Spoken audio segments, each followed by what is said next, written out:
ലോകത്തെ എല്ലാ വിജയങ്ങൾക്ക് പിന്നിലുള്ള രഹസ്യം എന്താണെന്ന് നിങ്ങൾക്ക് അറിയോ പറഞ്ഞുതരാം.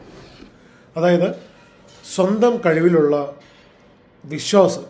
അതാണ് ഒരു കാര്യം ചെയ്യുമ്പോൾ അത് നമ്മുടെ കൂട്ടുകാരോടായിക്കോട്ടെ, വീട്ടുകാരോടായിക്കോട്ടെ, നാട്ടുകാരോടായിക്കോട്ടെ, ആരോട് പറഞ്ഞാലും അവരാദ്യം ചെയ്യുക, അതിനകത്തൊരു 90-95% ആൾക്കാരും ചെയ്യുക കളിയാക്കലാണ്.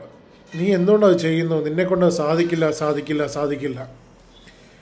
100% നമുക്ക് സാഹചര്യങ്ങൾ എതിരാണെങ്കിലും അതിനുവേണ്ടി പ്രയത്നിച്ചുകൊണ്ടേയിരുന്നാൽ, അതിനുവേണ്ടി പ്രയത്നിച്ച് ഒരു നാൾ അത് നമ്മൾ അച്ചീവ് ചെയ്യും. അധികം താമസിയാതെ തന്നെ. ചിലപ്പോൾ ഒരു കാലതാമസം എടുക്കേണ്ടി വന്നേക്കാം. എന്നിരുന്നാലും അചഞ്ചലമല്ലാതെ ആ ലക്ഷ്യത്തിന് വേണ്ടി നിങ്ങൾ പ്രയത്നിക്കുന്നുണ്ടെങ്കിൽ ഒരു നാൾ വിജയം നിങ്ങളുടേതായി തീരും. അപ്പോൾ എല്ലാവരും കൺസിസ്റ്റൻ്റായിട്ട് തന്നെ പ്രയത്നിക്കുക. വിജയം നിങ്ങളുടേതാണ്. All the best.